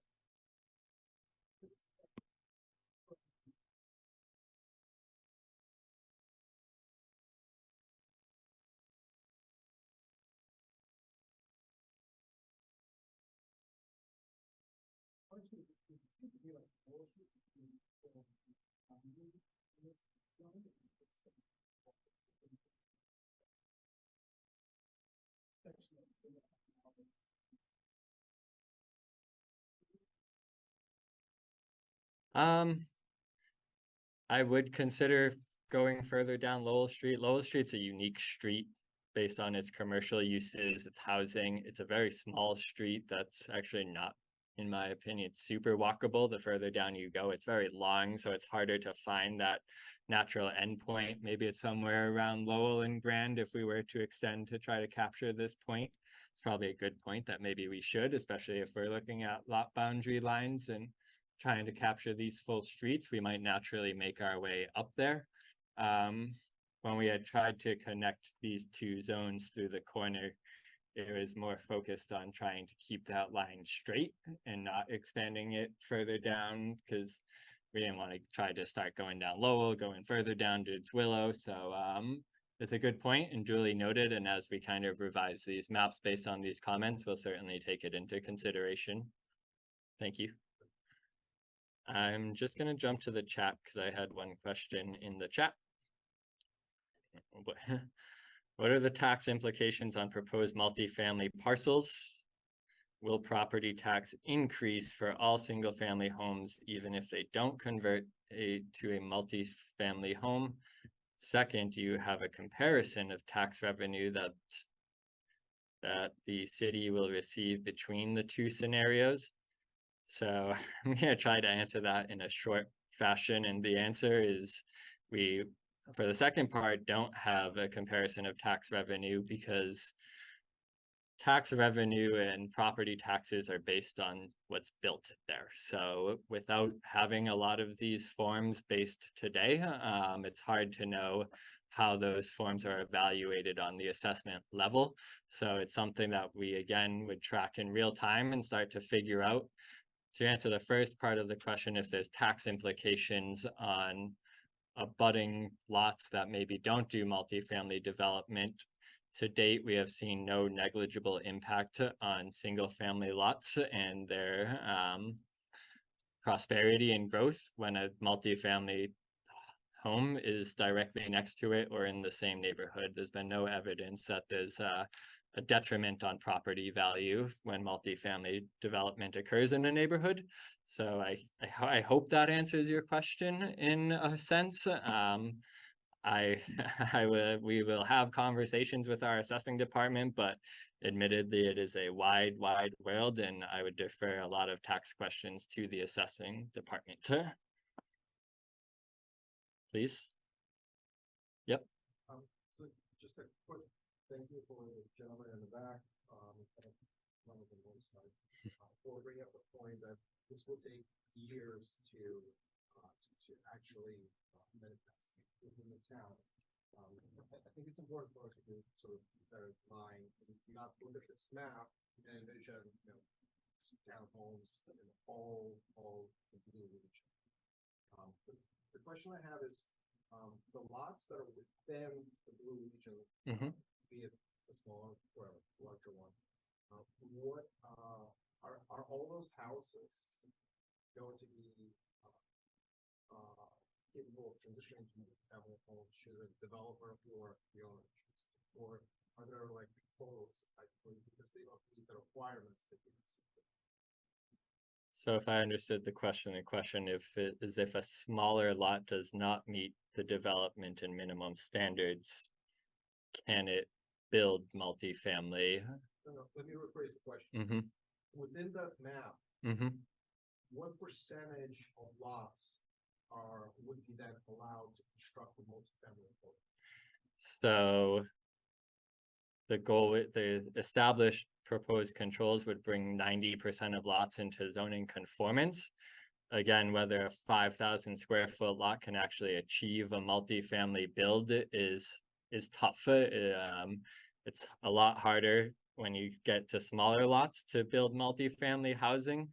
But the essence of this zoning is that even if it's not multifamily housing, you're promoting smaller single family or two family builds that still are a bit more naturally affordable than the larger, for better or lack of better term, McMansions that you see on new subdivision builds based on today's standards. So I don't think that every lot will be able to achieve multifamily housing on it as it exists today, but more will. That's good, because I think the entire purpose, and it's unfortunate that it has to come down from the state effectively telling us to do this. But the entire goal of this is to create additional housing. So we might as well utilize this opportunity to expand the boundary for zoning. So I don't see, I personally don't see a significant reason as to why we shouldn't go with a larger approach. This change is going to take a long time, but it would allow other smaller families or families without kids to move in, subsidize the town without utilizing resources like schools and stuff. So it'd be great. Thank you. I appreciate those comments and duly noted. I'm going to jump to Marielle. Do you now have a question? I had a quick question about my friend. Sure, go ahead. Yep.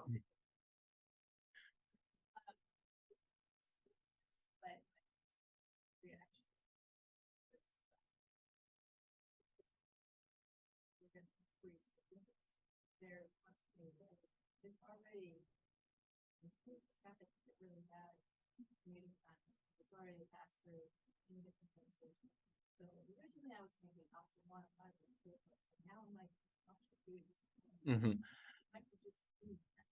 I understand concerns around housing traffic. I don't think this is as condensed as it looks on these maps, and Again, the goal of the zone and our next steps, which we're gonna have to get to in like 5 minutes, so we're gonna have a room for a handful of more questions. But our goal for this district is to make it as pedestrian-centered and transit-oriented improved as possible to encourage more walking, more biking, more transit use. So it takes a bit of time to start to establish that vision and get those infrastructures in place. But everything that we're proposing here kind of relates back to that transit-oriented development to get cars off the road in a similar vein of how, you know, now housing is starting to take forms like this. Transportation is starting to evolve from less car-oriented to more pedestrian and public transit or alternative transit uses. So there's a lot to digest there and unpack there, but our goal is to keep it as pedestrian friendly and usable as possible. I'm just gonna jump to it, like, I would say there was a question in the chat that goes along with that. Sure. Which is beyond zoning, are there other conversations occurring to coordinate with increased density, for example, sidewalks, cycling lanes, crosswalks, improving accessibility? If you want to forward ahead to the last two slides. Yeah. Talk about some of those things. I can't see that question, but I think I got it. Beyond zoning, what are we talking about? Yeah, so beyond zoning, what are we talking about for housing or for other uses? So as staff, we have a self-goal to establish a revised bike and pedestrian plan, as well as working with our DPW and engineering department to take a further look at our capital plan if and when we have our final district boundaries and sidewalk plan and repavement plan to start to prioritize and establish some of these uses and corridors and lanes that when I think about bike and ped planning, it starts on the outskirts and it starts to work its way in through your primary corridors. That way you can get there. And then how does that interior zone or configuration start to play out from there? So it's about connecting these major corridors or neighborhoods to not just your downtown, but to the open space, to schools and to other. So we have a self-imposed goal to try to fund a bike and ped plan in the very near future so that we can start taking a look at those and start promoting such. And we've actually heard a lot in a separate project on the Walkersburg redesign that there does seem to be a lot of encouragement for more bike and safety infrastructure in that sense. So we'll be getting there. We're just, as this slide, we've jumped ahead. We're focused on compliance with the zoning law at this time, and then we're going to take all of our subsequent next steps. So I'm going to save time for 2 more questions, and then we're going to jump out to start to wrap things up. Question, Andrew, we need to provide for at least approximately 1,500 units, correct? So can you just tell me each of these options, what's the theoretical zoning capacity in each one? So again, I kind of want to step back when we start to talk about unit capacity. Unit capacity is, what the unit capacity does is if a lot is deemed compliant, it starts to total up the total acreage of a zone, and the unit capacity takes that total acreage of developable land and times it by 15 in essence to come to that 1,500 units or close to. So it does not really account for existing units, nor is it actually a build out of what's actually possible on each lot. So like, again, for example, on a previous iteration, we had said 6 units by right on a lot. Even though every lot can achieve that, it was still giving us a unit capacity that was based on 6 units per lot. So in full honesty, the unit capacity for the larger map is closer to 7,000, and on the smaller map, it's closer to 5,000. So those are big numbers, and we were saving them until we kind of actually finalize some of these district boundaries so we can better test them and understand what that unit capacity comes out to. But the unit capacity isn't necessarily a projection of what could actually be built. So we could take a further look at that if and when that zoning boundary is passed and try to get a better number. But as big as the unit capacity number is, I wouldn't fully rely on it.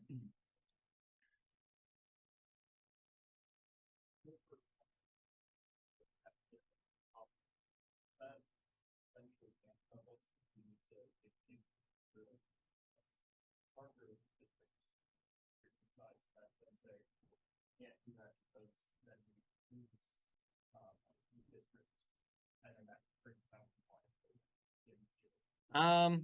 It could have such implications, but again, where the smart growth could also help, say, we reach compliance in it if we were able to meet the metrics in the smart growth district as well. That only adds to compliance. So it does make it harder in terms of like starting to shrink this zone, but based on our kind of dimensional controls in this unit based, we're pretty confident that whatever the size is that we end up with, that those numbers can work.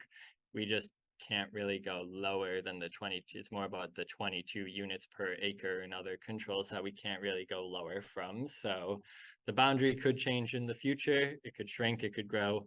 And at the end of the day, a lot of this is in excess of compliance. So if we can still say that we had 43 acres of compliant land in the zone or elsewhere, we could try to make that case. So it would just take a bit further of a review.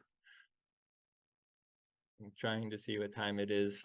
We'll go one more minute because it's just about 8:55, I think. So, sure.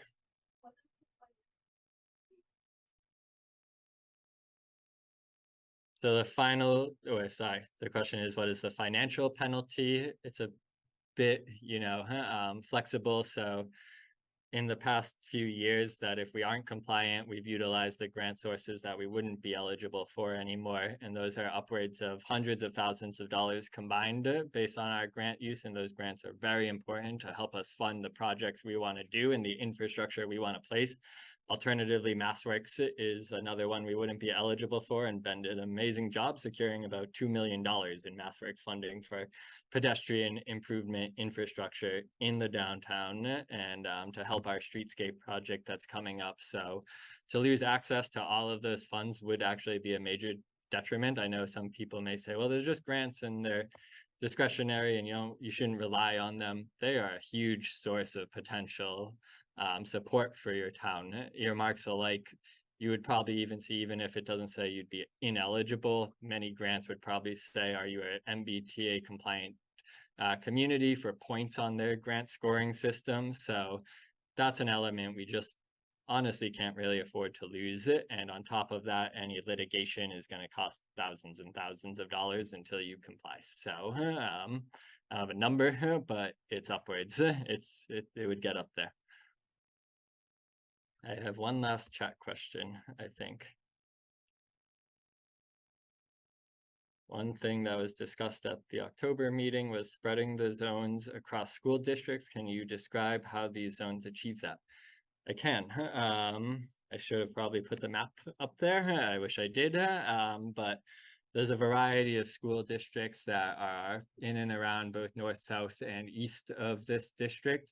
So I think we have 2 elementary districts, which this looks to capture in both, and the middle school districts, the handful that are there, this crosses between 3 and 5 of them, I think, I want to say.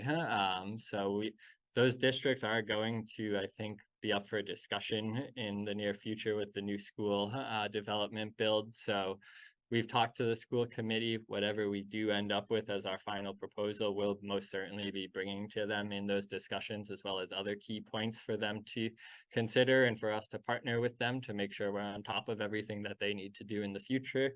But right now it's pretty distributed across all of those zones. And I think that's it for our questions, and I'll probably quickly jump to some of our last few slides because is this in weird notes on the Zoom?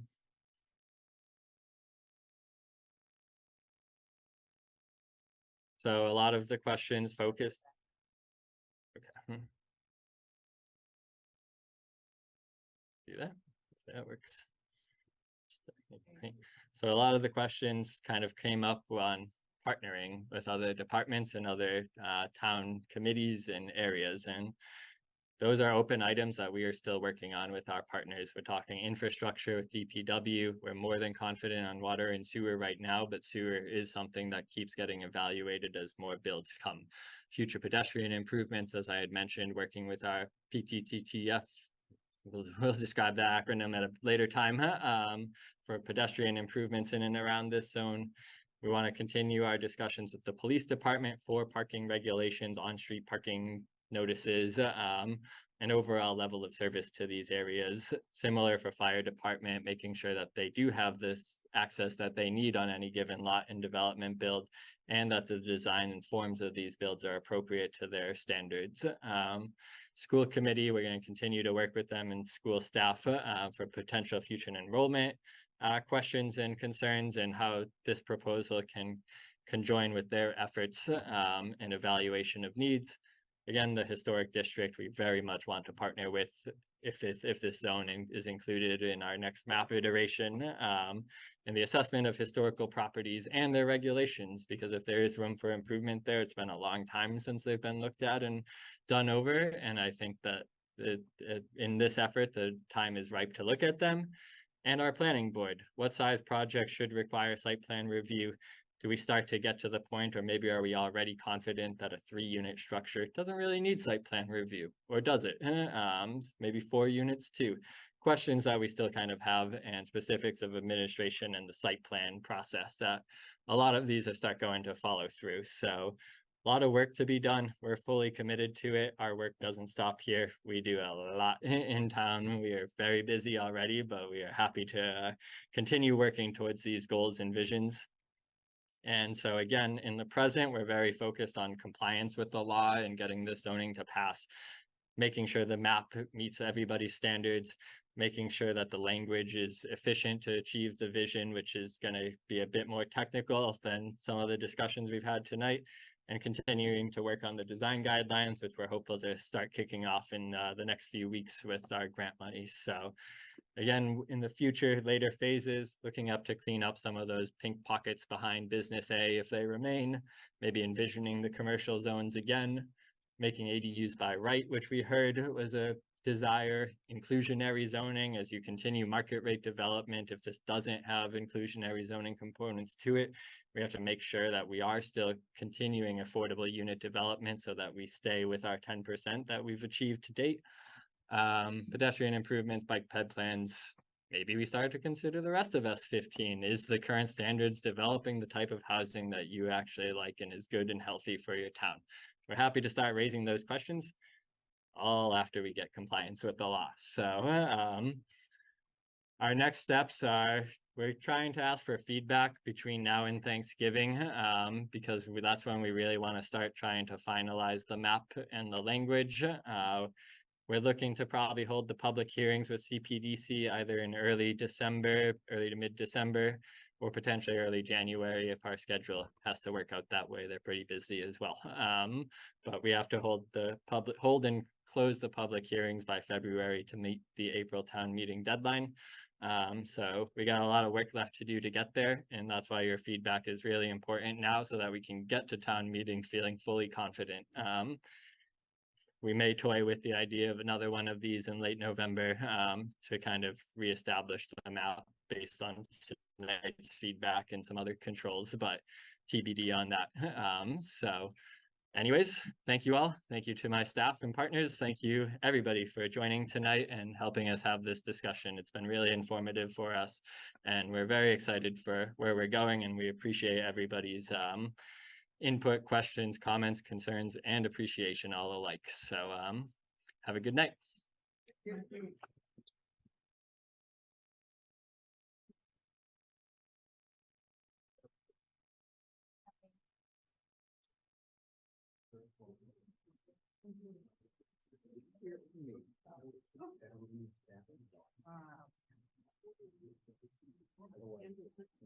Yeah. Yep. Thank you.